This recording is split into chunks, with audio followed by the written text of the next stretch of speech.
أعوذ بالله من الشيطان الرجيم. بسم الله الرحمن الرحيم. إن المسلمين والمسلمات والمؤمنين والمؤمنات والقانتين والقانتات والصادقين والصادقات والصابرين والصابرات والخاشعين والخاشعات والمتصدقين والمتصدقات والسائمين والسائمات والحافظين فروجهم والحافظات والذاكرين الله كثيرا والذاكرات أعد الله لهم مغفرة وأجرا عظيما.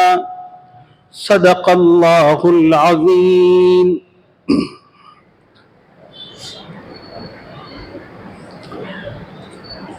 یہ قرآن پاک کی بڑی اہم آیتوں میں ایک آیت ہے جس میں اللہ رب العزت نے ایمان والے مردوں اور ایمان والی عورتوں کے لیے 10 صفات ذکر فرمائی ہیں. جو مومن مرد یا مومنہ عورت ان 10 صفات سے اپنی زندگی کو آراستہ کرے گی، اللہ کی جانب سے اس کو 2 انعامات حاصل ہوں گے.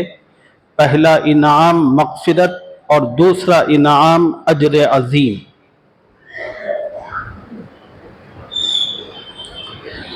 الحمدللہ اب تک 8 صفات سے متعلق آپ حضرات کی خدمت میں مختصر سی بات عرض کی جا چکی ہے. جو 8 صفات آپ حضرات کی خدمت میں عرض کی جا چکی ان میں پہلی صفت ہے اسلام، دوسری صفت ہے ایمان، تیسری صفت ہے فرمانبرداری، چوتھی صفت ہے سچائی، پانچویں صفت ہے صبر، اور چھٹی صفت ہے عجز و انکساری، ساتویں صفت ہے صدقات و خیرات، آٹھویں صفت ہے روزہ، نویں صفت ہے والحافظین فروجہم والحافظات.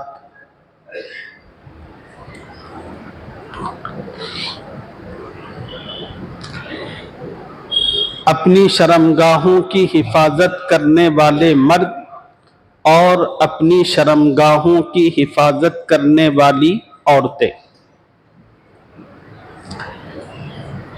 اللہ تعالیٰ نے اپنے فضل و کرم سے دین اسلام کو حیا اور پاکیزگی کا دین بنایا ہے. نبی کریم صلی اللہ علیہ وسلم نے فرمایا الحیاء شعبۃ من الایمان، حیا ایمان کا ایک شعبہ ہے. اللہ رب العزت نے اپنے کرم سے فطری طور پر حیا یعنی شرم عورت کے اندر رکھی ہے. اس حیا کی وجہ سے عورت کے لیے آسان ہو جاتا ہے اپنی عزت کی حفاظت کرنا.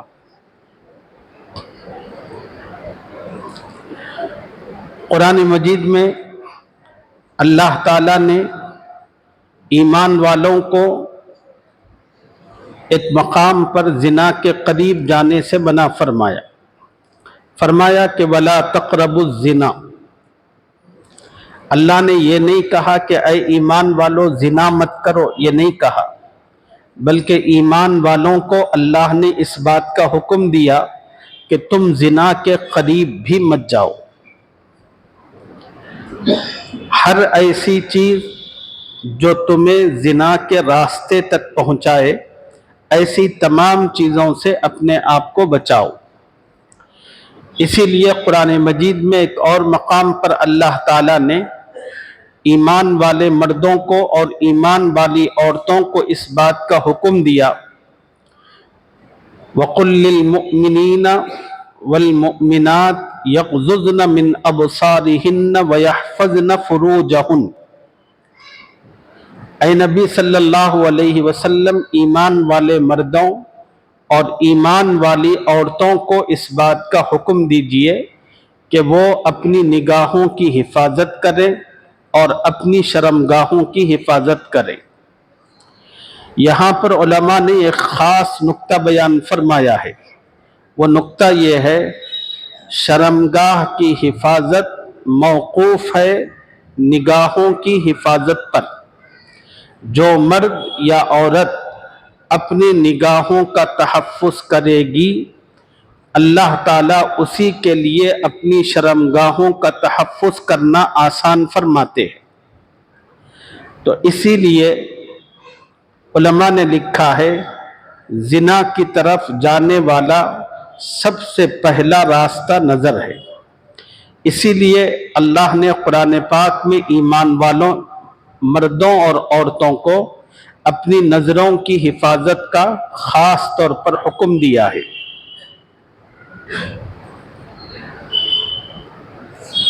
جب کوئی مرد یا عورت بد نظری میں مبتلا ہوتا ہے، ہر آنے جانے والے کو گھورتا رہے، دیکھتا رہتا ہے یا دیکھتی رہتی ہے، تو اس کے نتیجے میں غیر معمولی قسم کے نقصانات سے اس کو دوچار ہونا پڑتا ہے۔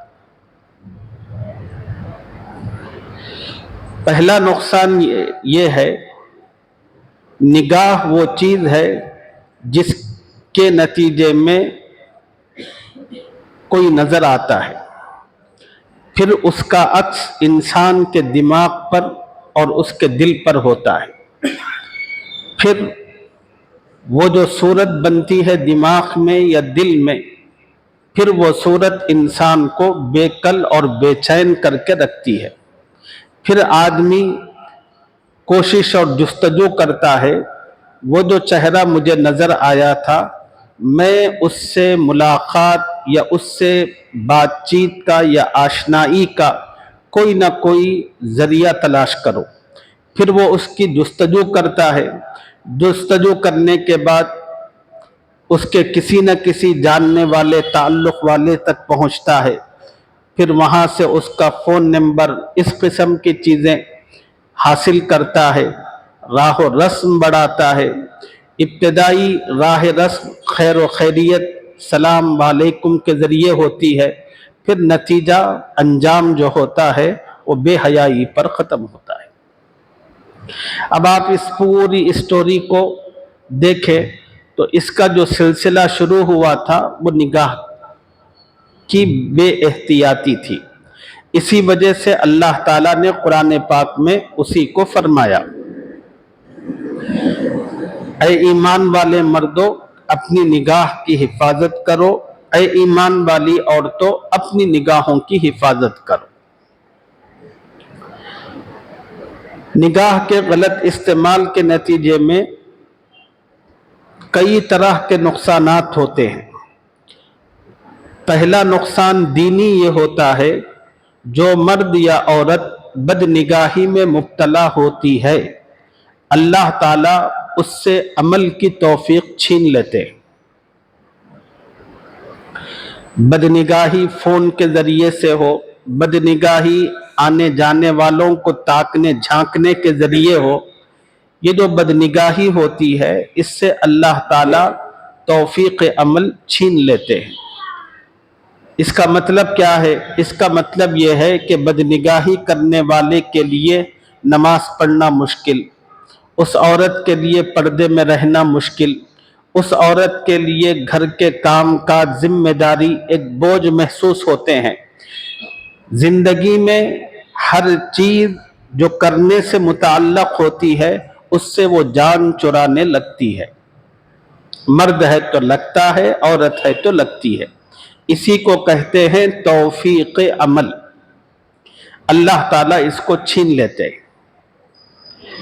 دوسرا نقصان بد نظری کا جو علماء نے بیان فرمایا ہے وہ یہ ہے کہ اللہ تعالیٰ بد نگاہی کرنے والوں کی زندگی سے برکت ختم فرماتے ہیں۔ اب یہ جو برکت ہوتی ہے وہ اس کے وقت سے بھی ختم ہوتی ہے، اس کے مال سے بھی ختم ہوتی ہے، ہر چیز سے اللہ تعالیٰ برکت کا جہاں جہاں تعلق ہوتا ہے اس تعلق کو ختم کرتے ہیں۔ تیسرا نقصان بد نظری کا یہ ہے کہ اللہ تعالیٰ قوت حافظہ کو کمزور کرتے ہیں۔ اب جو ذمہ دار حضرات یہاں بیٹھے ہیں اور اگر کچھ نوجوان ہو تو ان کے لیے بطور خاص عرض کرتا ہوں کہ جو بد نگاہی میں مبتلا ہوتے ہیں اللہ تعالیٰ ان کے قوت حافظہ کو کمزور کرتے ہیں۔ وہ لوگ اگر کچھ پڑھتے بھی ہیں تو یاد نہیں رہتا، تھوڑی دیر یاد رہتا ہے، بس چند گھنٹے کے بعد، ایک دن کے بعد پھر وہ بھول جاتے ہیں۔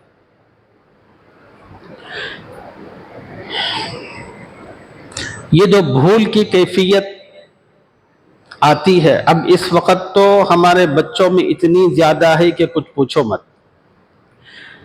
امتحانات کے جب بھی موقع آتے ہیں اور جو بھی ماں باپ اپنے بچوں سے متعلق لاتے ہیں اور کہتے ہیں تو یہ کہ مولانا بچہ پڑھتا تو بہت ہے مگر یاد نہیں رہتا۔ اب بچے کو پوچھو تو کیوں بھائی کیا بات ہے، وہ کہتا ہے کہ میں کتاب کھولتا ہوں تو وہاں حرف کم نظر آتے ہیں، اس کا چہرہ زیادہ نظر آتا ہے۔ مسئلہ یہ ہے، بد نگاہی کا نقصان یہ ہوتا ہے کہ اللہ تعالیٰ قوت حافظہ کو کم سے کم تر کرتے چلے جاتے ہیں، اور جو اس لت میں جس قدر مبتلا ہوگا اس کا حافظہ اتنا ہی ڈاؤن ہوتا چلا جائے گا۔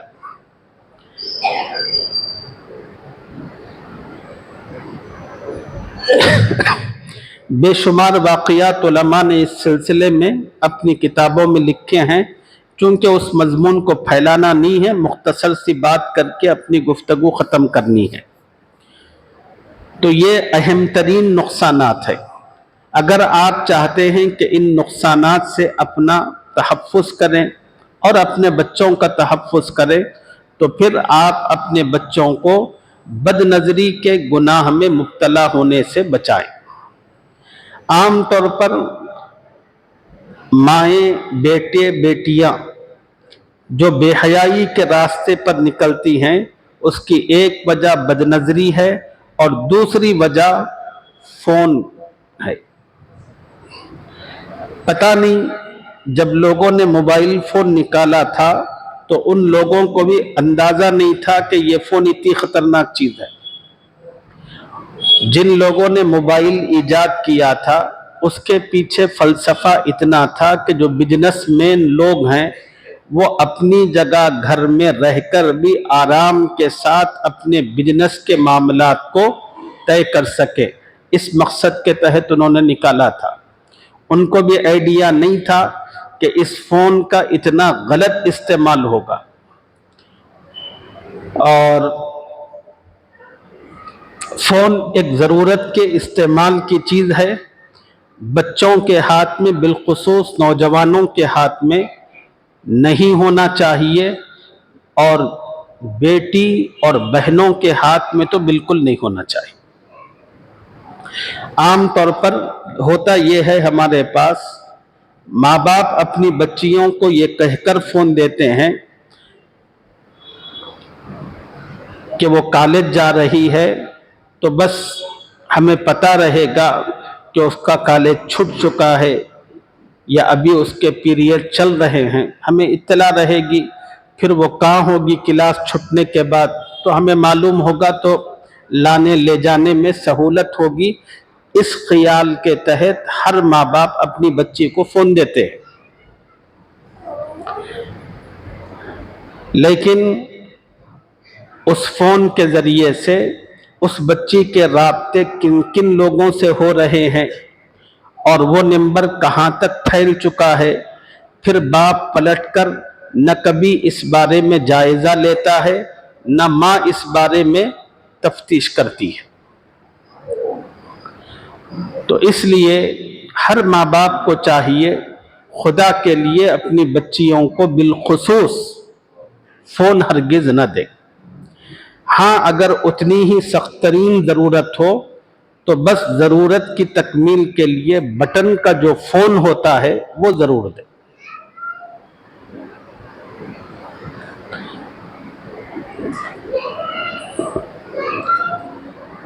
پہلے زمانے میں ایسا ہوتا تھا، ایک مرد کو ایک عورت سے رابطہ کرنے کے لیے بہت سارے پاپڑ جھیلنے پڑتے تھے۔ درمیان میں کسی سہیلی کو یا اپنی بہن کو واسطہ بنا کر پھر اس کو ایک پل بنا کر راستے ہموار کیے جاتے تھے، ملاقاتوں کے شیڈول مرتب ہوتے تھے، سب کچھ ہوتا تھا۔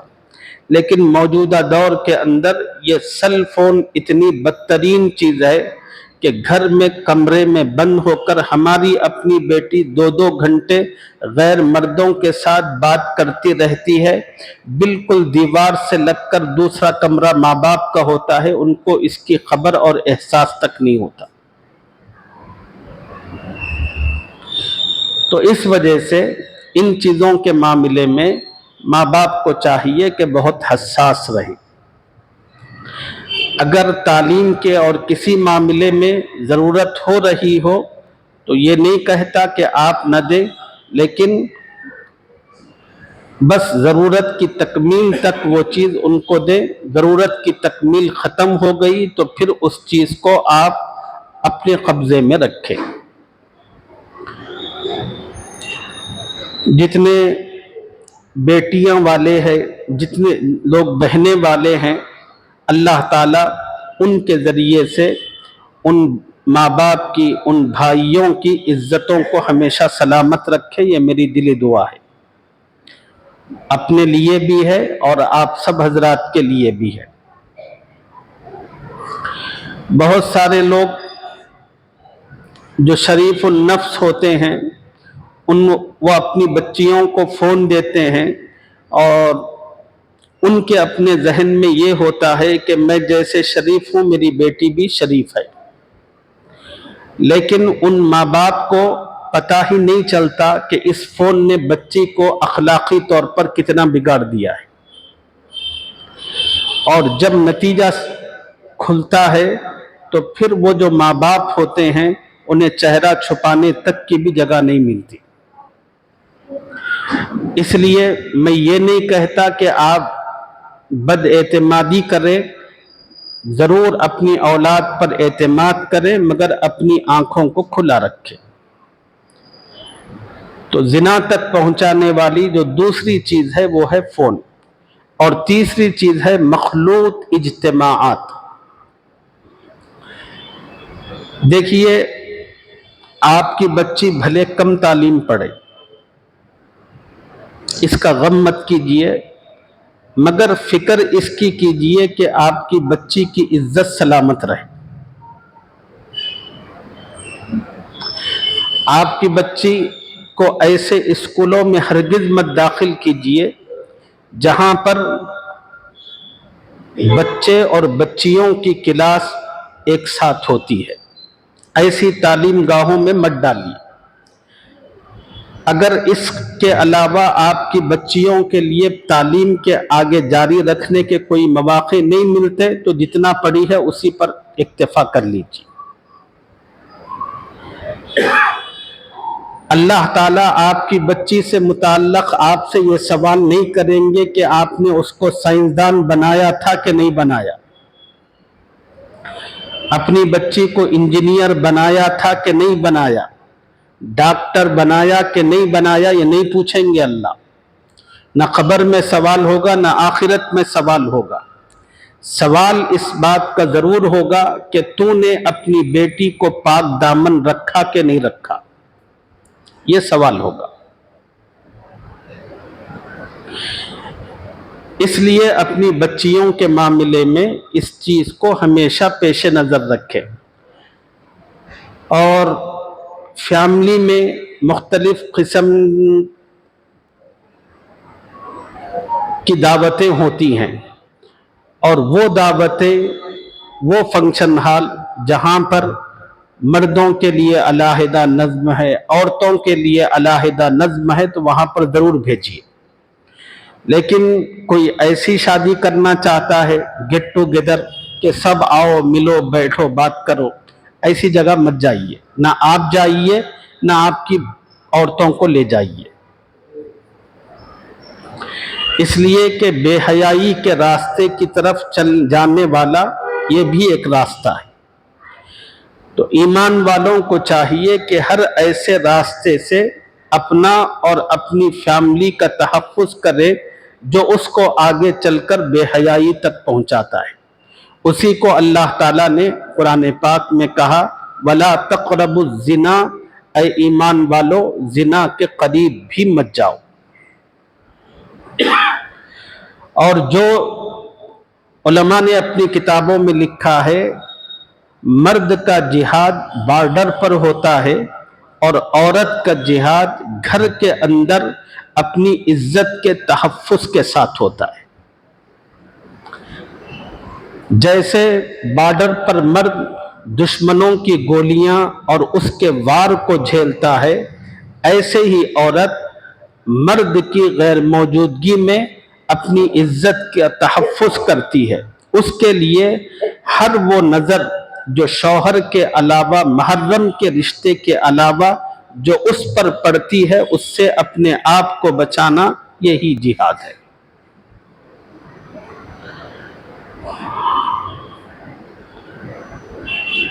اور جو عورت اپنی عزت کا تحفظ کرتے ہوئے دنیا سے گزرتی ہے، حدیث پاک میں آتا ہے کہ اللہ تعالیٰ اس کو شہادت کا مقام و مرتبہ عطا کرتے۔ قیامت میں اللہ شہیدوں کو جو درجہ دیں گے وہی درجہ اللہ اس عورت کو عطا کریں گے جو اپنی عزت اور پاک دامنی کا تحفظ کرتی رہی۔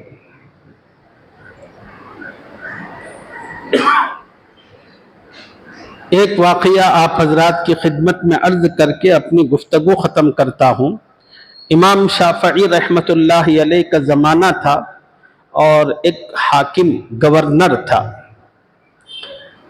اس کی بیوی بڑی خوبصورت تھی اور وہ گورنر اپنی بیوی کے ساتھ اپنے گھر میں موجود تھا اور شوہر کو اپنی بیوی پر بڑا پیار امڈ آ رہا تھا، تو وہ اپنی بیوی کی تعریف پر تعریف کر رہا تھا اور بیوی تھی کہ نخرے پر نخرہ دکھاتی چلی جا رہی تھی۔